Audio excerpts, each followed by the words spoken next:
Hey guys, how's it going? So I just wanted to drop in here and do a quick little video. As we all know, today is DSP's day off. Well, surprisingly, he put out a tweet, and it reads as following. Apparently, a company named Illustrated Sound Music purchased the rights to tons of video game soundtracks and loaded them into YouTube's Content ID system this morning. So far, 70 of Phil's videos have been claimed and counting, including prominent playthroughs such as Alan Wake, Crysis 2, BioShock Infinite, and more. Delightful. Fantastic, Phil. I'm sorry to hear that. That sucks. You just got to go and dispute those claims. It's not too difficult to go ahead and handle that, right? But as you can see in the tweet, somebody decides to get back to him and say, hey, well, it's a good thing you're not a YouTuber anymore and dependent on YouTube money. And he goes, yeah, back in the day it would have been a disaster. Today, not so much. So he obviously doesn't care too much about YouTube.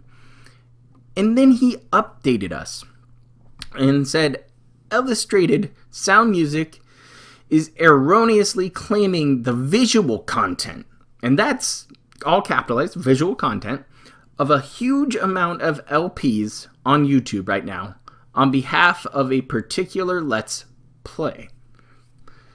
Some guy's making Let's Play videos and he's, trying to claim some content.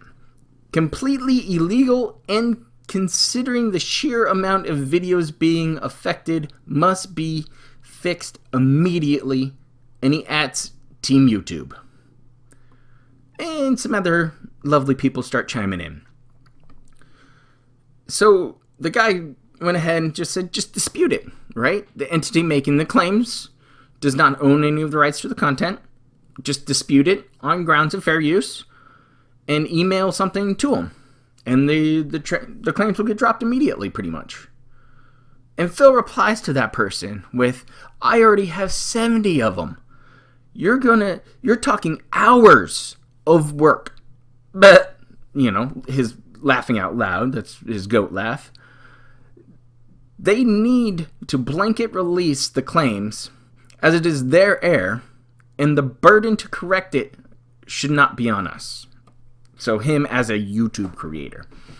Now, I wanted to take a little field trip because he mentioned some of these lovely, lovely gaming titles, like Alan Wake. I went back and checked it out. That's 9 years ago. Crysis 2 was 8 years ago. BioShock Infinite, 6 years ago.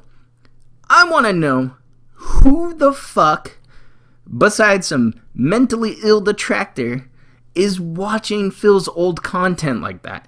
Phil doesn't even watch his content. I can't imagine anybody sitting down at their computer going, I want to watch a Let's Play of BioShock Infinite. And they stumble on Phil's channel somehow, and they watch a lovely part 1 video that has, let's see here, 63,000 views, as you can see. There aren't any views coming in on these videos. I pretty much guarantee it. It's just a trickle at this point. So Phil is being upset over a ton of his content being, content ID matched by a magical entity that he knows nothing about because he doesn't do homework before he opens his mouth. So I did the homework for him, Phil, for a good old pig roach here. I went, what is Illustrated Sound? Typed it up onto the Google machine, looked into it. Oh, Illustrated Sound is owned by a bigger business and the largest indie-only music distributor in the world, and one of the most trusted brands in the biz since it turned the music industries on its head in 1998. So it says here too, as you can see, we've already helped artists earn millions in YouTube ad revenue with Illustrated Sound. Wait, so what I'm seeing here is that They are it even says it right there. As an MCN, multi-channel network, we apply the power and numbers principle to YouTube monetization, channel promotion, and more. So it's an MCN. They are collecting content as much as they can to protect anybody under their umbrella. So him complaining about channel art being scooped up, somebody went, hey, somebody's using my channel art, I don't like that. MCN comes in here, boom, drops some claims. They gotta dispute them or not. And it's not very difficult to dispute claims like this. You type in a generic email.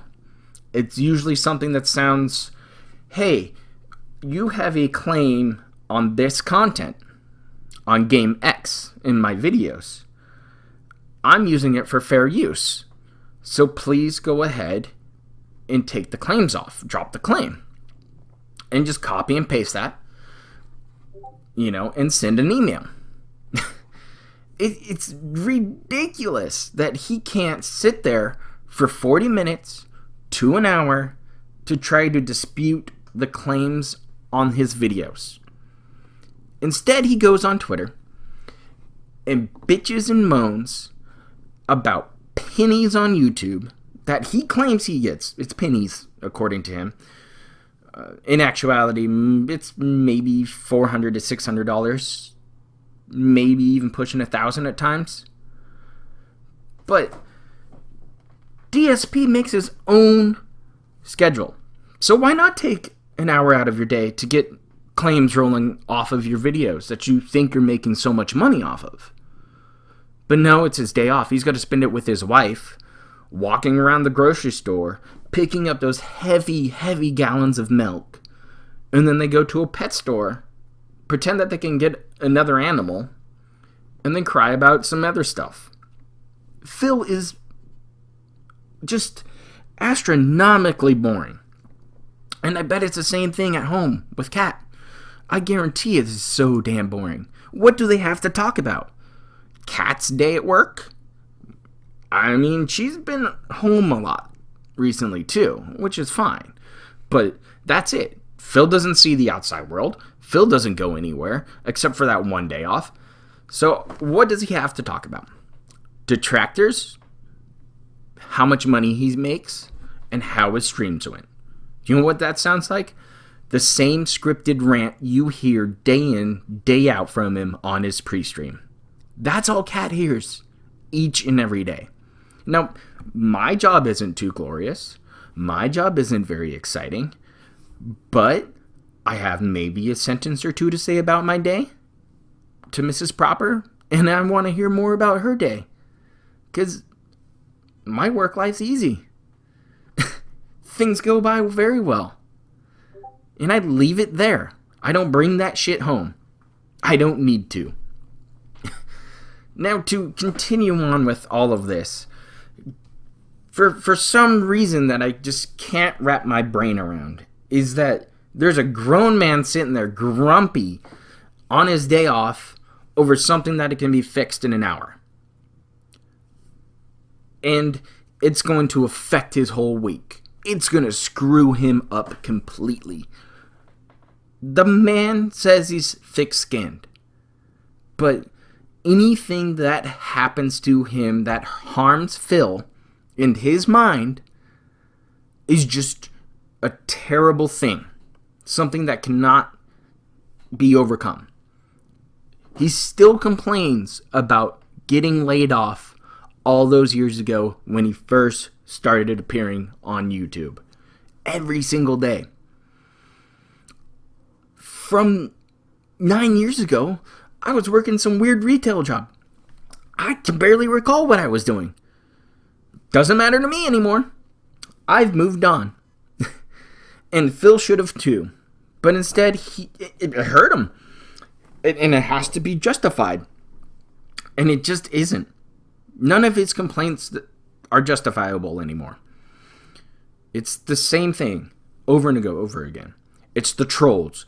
It's Tevin's fault. It's somebody else's fault. It's the helicopter company that laid me off. It's their fault. It's YouTube's fault. It's this. illustrated, it's illustrated sound's fault now. That they are protecting their partners and trying to get them the maximum amount of revenue. That's just business. So, Phil, you got to do some work. You should have understood this. Dispute the claims. Sit there for an hour or two. Sorry, bud. Stir your sauce. Dispute claims. You don't have to do it all in one sitting, but that's the way it works on YouTube. YouTube is not the best system. It just isn't. They censor stuff. They have to try to make their own revenue. They have to make sure that advertisers want to advertise on content. They have laws to abide by. So Phil follows whatever goes on YouTube. He has to. Or he can leave the platform. That's just the name of the game now. And he's always too many steps behind. So while I'm over here thinking about uploading to BitChute just to have a backup and have something else that I can go and use as a platform, Phil's sitting here wondering, scratching his head, while everybody's waiting for the next foot to fall. Twitch isn't going to last forever. They've got their own shenanigans going on. I saw Alinity again acting silly with her dog the other day. Fantastic. They have their safeguards and their money-making machine over there on Twitch. Cool. I will probably never stream anything on that platform. I rather use Mixer. But keep it in mind, though, because with Phil's tweet like this, it is targeting a certain audience. He is reaching out to his pay piggies to go, woe is me, once again. And we'll hear about it on tomorrow morning's stream. That's just how it goes with Phil. It's going to be the biggest thing of the week for him. Not getting to enjoy time with Kat, not getting to pet Jasper at night and stop him from biting cords, apparently. But it's going to put him in a bad way. So pay attention to these things, agents, because it's going to come up. Because tax season is coming. Phil's already pre-pepping his pay piggies to open up those wallets come Christmas time. He might not give you a big number. He might not say anything until January. Because then it's off the books for 2019. It all goes on to the next year. But otherwise, agents, thanks for being here. Thanks for dropping in for another video. Leave a like. It really helps the channel grow, by the way. Those do impact it quite a bit. Subscribe to the channel if you haven't yet. We just eclipsed 500 agents here at the DIA. I'm so happy for that. I'm ecstatic, and I can't wait to get on that road to 1,000. We're going to get there, guys. Otherwise, have a good start to December. It's going to be fun, and we're going to have a good time. I miss you, and I can't wait to be on a live stream again. Otherwise, just stay safe.